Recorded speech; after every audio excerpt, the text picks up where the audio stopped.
2.5 seconds. That's roughly how long it takes for a player to die once they have fallen past Y level -64 in the void. No matter what armor, potion effects, difficulty, or mob, the void takes no prisoners. 5.9 seconds. That's roughly how long it will be until your death when falling from the height of an average end island, the only dimension in the game with clear, unobstructed access to the void. Ever since early Minecraft in-dev versions, the Void and Bedrock have been Minecraft's hard limit, the world border below every player's feet. A place where no single entity can survive, the only thing that can kill a player in creative mode. But Minecraft players aren't ones to be so respecting of such a game limitation. We've seen time and time again duplication exploits, game exploits, terrain generation exploits, and more, so it's no surprise that the once uninhabitable area that is the Void was overcome.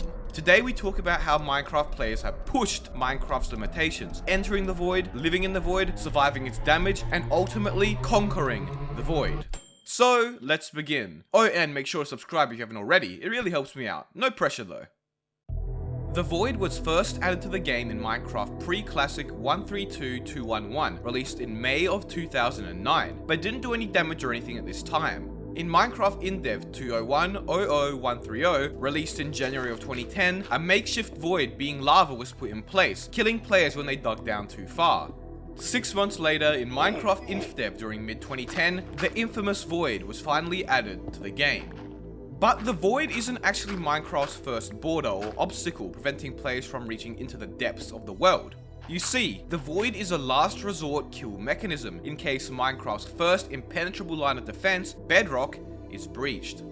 That means in order to even get to the overworld Void in the first place, Bedrock needs to be destroyed. Bedrock is unbreakable though. People have tried for many minutes, hours, and years? Seriously, who is watching this? It's fake as well. He's just looping the same 10-second clip over and over. Come on, guys. Anyways, that didn't stop players. One of the earliest methods of Bedrock destruction was discovered all the way back in 2010, working in alpha and being patched in beta. By placing seeds on a tilled dirt block below Bedrock, it literally just deleted the Bedrock instantly, like so.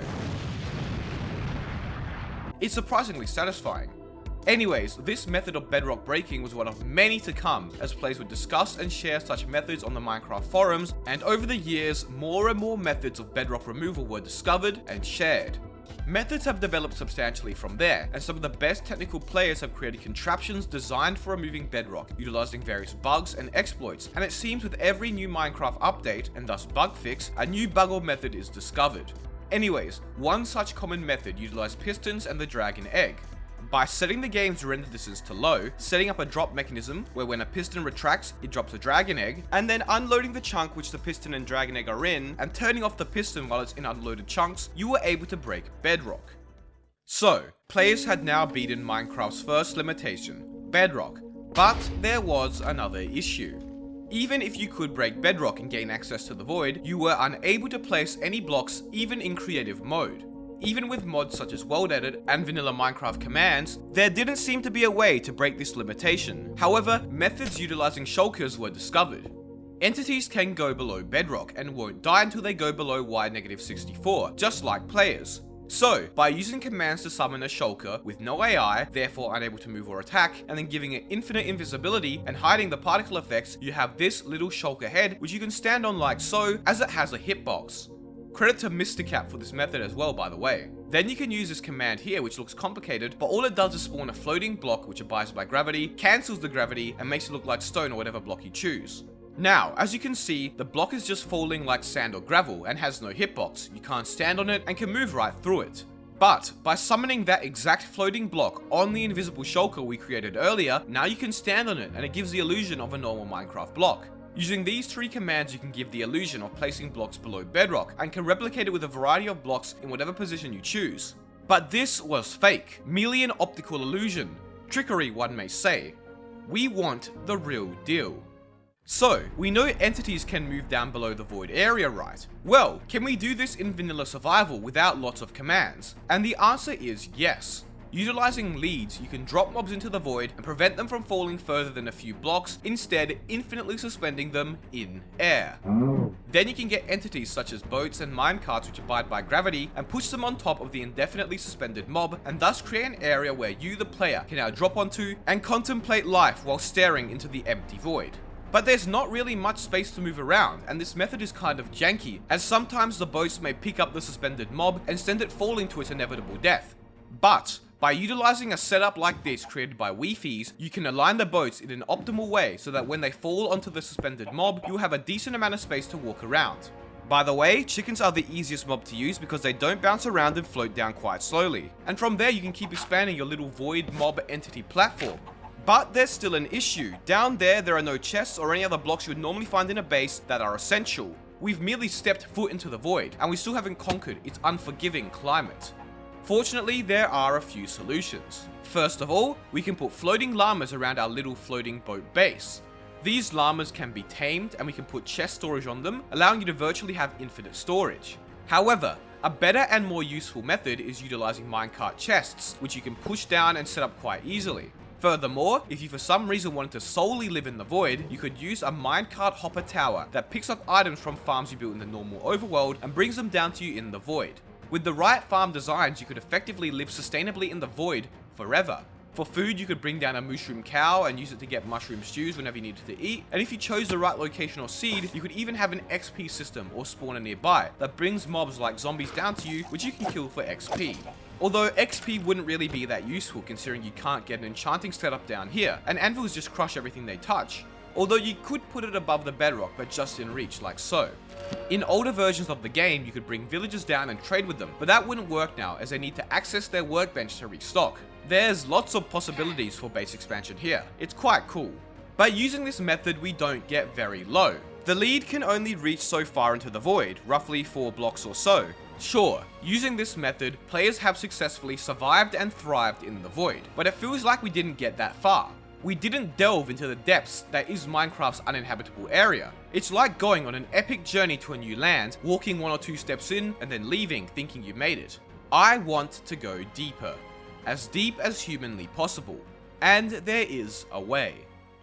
In 2018, technical YouTuber EdExample posted a video about his discovery. By first spawning in a shulker like this so that it's upside down, getting it into a minecart and into this redstone circuit here, you can drop the shulker in the minecart into the void, and then using precisely timed TNT that follows it, you can blow up the minecart and suspend the shulker in midair. The shulker has a hitbox you can stand on and move on, but it can't attack you because it's upside down.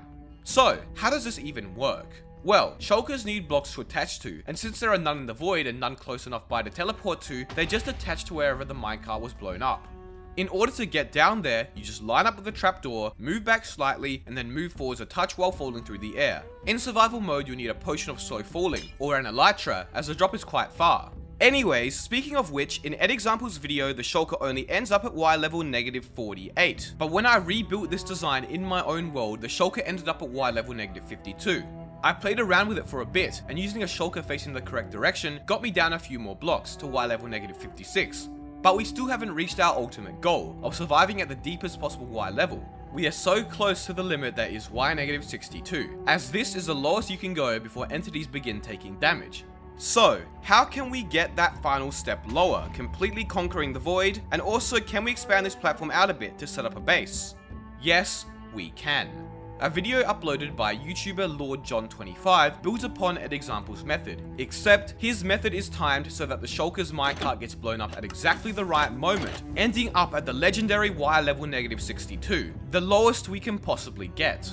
His design also allows you to send multiple shulkers down at once and create a small little platform. If you do plan to do this though, make sure to lob a few potions down there and heal the shulkers, as a second blast of TNT will kill them otherwise. From there, you can send down a variety of other things, such as minecart chests and hoppers, mobs if you give them slow falling potions, and more, allowing you to live down there. And then it will be interesting to see what kills you first, the void or your boredom. Warning though, it is seriously a pain to live this far down, as expected. I mean, we are in the void after all. Playing in first person perspective is impossible, and 90% of the time, nothing will render. I recommend putting your FOV on Quake Pro if you do attempt this, and everything in this method is possible in survival mode, so while it would be quite an effort, it certainly beats trying to mine Bedrock for 10 hours. So, what's the benefit of a void base anyways? Just seems like Minecraft but with extra headaches and bugs. Well, besides being able to flex that you have a livable, functional base in the most uninhabitable place in the game, its main practical use is that it's extremely well hidden.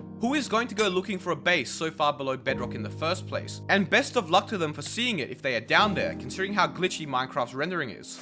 If you were playing on an Anarchy server, or even an SMP like my own, og-network.net, where you can grief, PvP and more, this is basically an unraidable base. Imagine the stashes of items you could hide down here in the secret storage. Now you may be thinking, Mr. Epic, on Anarchy servers, players with hacked clients will be able to see the entities, even all the way down there. And yes, my fellow viewer, that is correct. But unless I have a slow falling potion, which is something very uncommon to carry or have, it's going to be quite difficult to get all the way down there. It's actually extremely challenging to get down there with an elytra, simply because you can't see shit.